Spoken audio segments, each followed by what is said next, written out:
Jared Goff went off last night, guys. There's no other way to put it. Like, what the heck? And we might have the worst game of the year as well. Let's go, though. Monday Night Football doubleheader. Week 4 recap starts right now. Levis on the move. And trying to get there with his legs. He just dives with the football extended. Amon-Ra St. Brown's going to throw it back to Goff. Who had that on the bingo card? Touchdown Lions.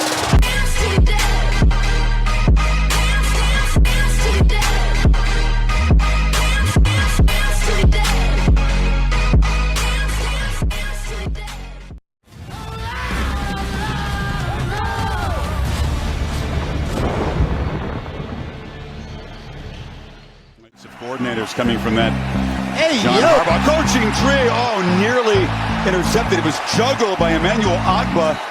And he will be creative to get him touches, and it's a screen pass. He dropped. That's a backwards pass. Got to be careful. It's picked up by the Titans. 4-0. He'll turn 40 in November. He just keeps kicking, and he keeps making. Hill. HN is the back. And there's Tyreek in motion. Got the handoff. Had to curve backwards, and he didn't get there. 18 yards, and full. Good from 53 earlier, and good from 52 there. 44. And he knocks it right through. Third long field goal of the half, and he is 3-4. Stall immediately. Sanders drives it through. Pollard on 2nd and 9, knifes through. Tony Pollard in a foot race. Take a direct snap. That's Pollard who comes in motion. Fake it to him, and the wrinkle works. Sanders is going to launch right down the middle of the field. He's got him, but he overthrew him. Folk back out there has been a while. Will tie his own career record with 5. His athletic ability. Straight run. Huntley will barrel into the end zone. And finally, number 60, Daniel Brunskill, playing fullback. And they hand it off to Pollard, trying to bounce it to the edge. Pollard going for the pylon, diving. Signal.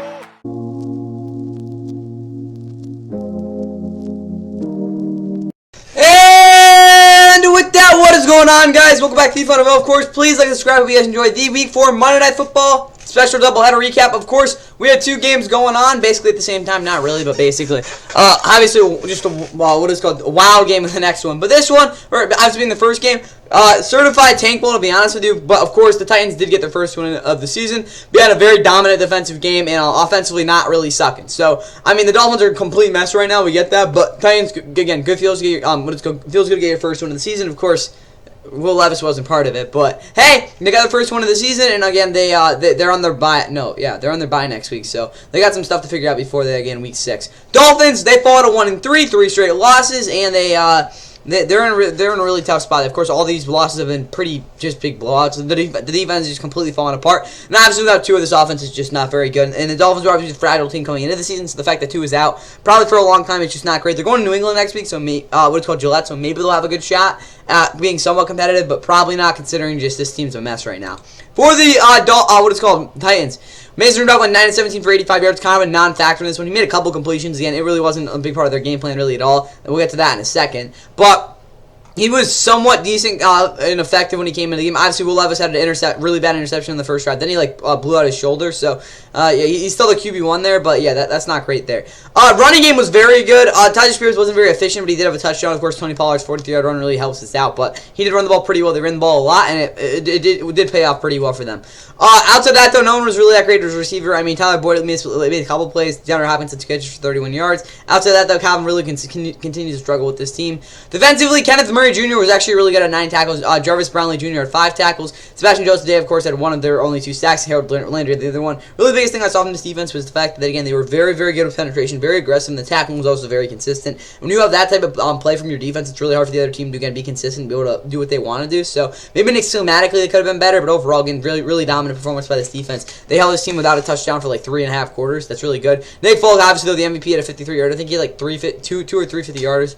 I think all his field goals were more than 45 yards out. Maybe one of them wasn't, but 5-5 in the day. Tied his career high there with those. For the Dolphins, Tyler Huntley did absolutely nothing. He had that one long throw they completely missed to Tyreek Hill. Honestly, I think Mike McDaniel just doesn't, and him just weren't really acclimated in the system yet. Again, they'll probably figure it out later, but he was not good. The running game was completely irrelevant in this one. Receiving-wise, again, Tyreek Hill, third straight game with under 50 receiving yards. I think that's the longest streak in his career, something like that. Jalen Waddle made a couple plays. Outside of that, though, again, this offense is just a complete mess right now. Who the hell is Tanner Connor? Like, actually, I've never heard of this guy. He played for Idaho State.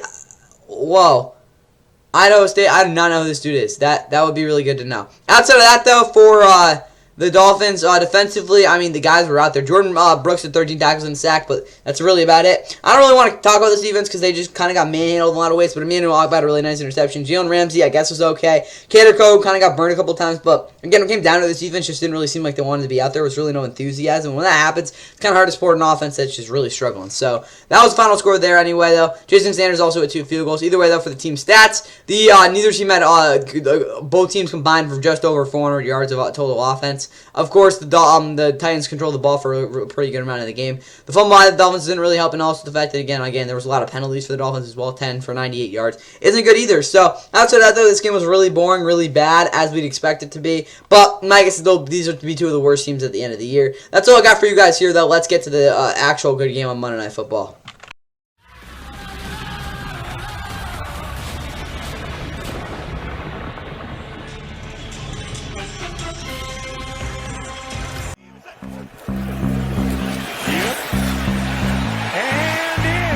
Touchdown. Montgomery. First down. Metcalf. Perfect throw. And DK. Ball's out. Fighting for extras. Down here. Handoff to Gibbs. A walk-in touchdown. Here's Walker able to bounce it for the touchdown. Takes the handoff.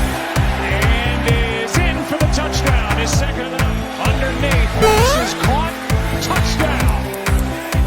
That's the rookie in his first. A.J. Barton. Goff protected. Another completion. Another short one. And bouncing off the tackle is Montgomery. What a catch and run. Amon-Ra St. Brown's going to throw it back to Goff. Who had that on the bingo money on the blitz? Smith spins out of it.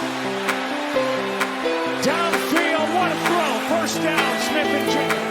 Here is a completion to Jamison Williams. He is gone. Toss to Walker. Nice cutback.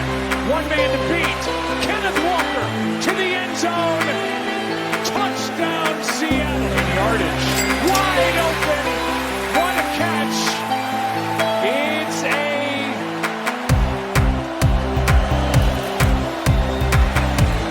end zone. Fashionable bastard, rock on my jean, they tight like the Mick Jagger. You think you fly, but your swagger track max. Jared Goff was perfect. I mean, that's really the headline here, guys. Like, no other quarterback has done what he did in this game. And yes, I get the Seahawks' entire front 7 was out. But outside of that, I mean, their secondary was complete Swiss cheese in this one. They got completely exposed.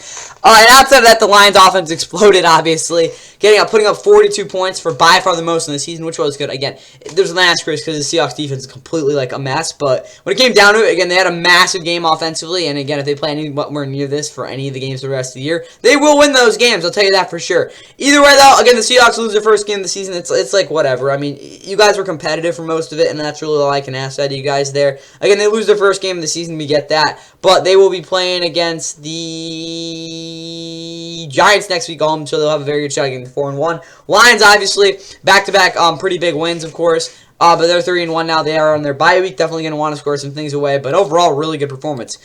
Geno Smith threw for nearly 400 yards. What is it called? I think that might be the most yards any quarterback's thrown for this year, if I'm not mistaken. But he also threw a touchdown. The interception at the end of the game was like whatever. But he was really good. Evaded a lot of pressure. The O-line didn't really help him out. And they didn't really run the ball at all, too. I'm not going to really ask why. Kenneth Walker's 3 touchdowns screwed me over in fantasy. Outside of that, though, he looked pretty good. But yeah, Geno Smith played really well. DK Metcalf was pretty good overall after that one fumble. Tyler Lockett was pretty good over the middle. Jackson Smith-Njigba was pretty good underneath. Odds of that, though, I think a guy like Kenneth Walker could have been utilized a little bit better, as well as a guy like A.J. Barner, who looks like he could be their starting tight end at some point.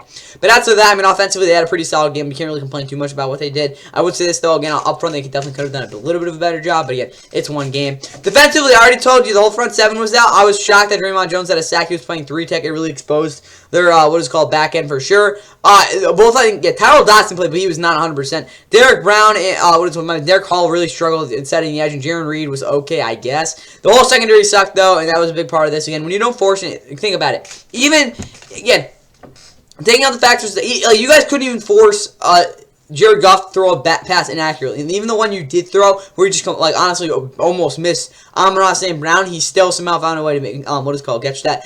If you're a defense and you ever give up a game like this, or secondary, there's no excuse. Like, you got to at least knock one pass down. Like, the fact that happened, I get, like, Ben Johnson picked them apart. Like, there's no way around that. But they could have very easily forced a couple incompletions on some of those plays. Not all those throws Jared Goff were making were just complete cupcakes. Like, you got to be embarrassed. That's, like, probably the worst performance I've seen out of a secondary in a really long time. It wasn't so much blown coverage, just the fact, again, they were just leaving guys open. They consistently couldn't, fit their zone well at all.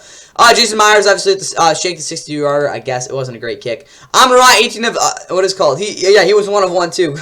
Obviously, the biggest stat line, though, from this one, Jared Goff is the first player in NFL history, if I'm not mistaken, to have more receiving touchdowns in the game than incompletions, which is just, that's baffling to me. He did throw 292 and 2 touchdowns. This, I would say, is up there with his, Thursday Night Football performance, back in 2018, where he had a perfect pass rating, threw for an NFL record in Thursday Night Football with 465 yards and 5 touchdowns. I don't know if it was as good, this game was as good as that, but again, going 18 of 18, that sort of, again, efficiency is just, it's never happened before. It's the most attempts without an incompletion in NFL history. Yeah, it's not again a record because you need at least 20 attempts to qualify for that. But hey, they threw 2 dump offs at the end. He would have definitely broken the record. Jahmyr Gibbs, 2 touchdowns and 78 yards, pretty solid. David Montgomery not really efficient, but he did score a touchdown, so that is something. He obviously had that crazy 40-yard catch and run play there. Amon-Ra also had a touchdown as well. That was a really good play. James Williams with the 70-yarder. Sam Laporta also broke a lot of tackles. Tim Patrick, 2 catches, 52 yards. Outside that, though, again, they had a really good offensive game plan. Up front, they protected very, very well. This is by far the best Lions offensive performance I've seen, at least this year, probably even last year, too. They were, like, fantastic. Defensively, Amik Robertson was very physical. That's all I'm going to say about him. He gave up some, throws over the middle. Jack Campbell, Kirby Joseph were both pretty solid in their own rights and their own roles, obviously, as well. Passes was very consistent. Penetration was as well. Not going to complain too much about this, even if they could have been a little bit more opportunistic in coverage.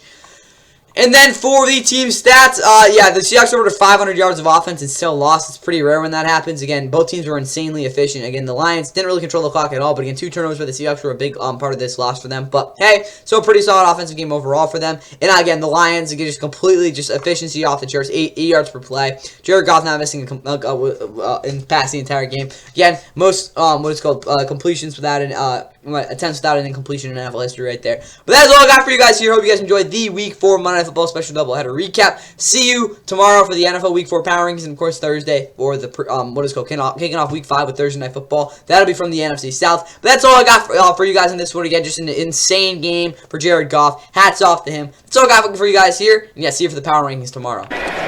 First down, LA going for the whole thing. Cooks.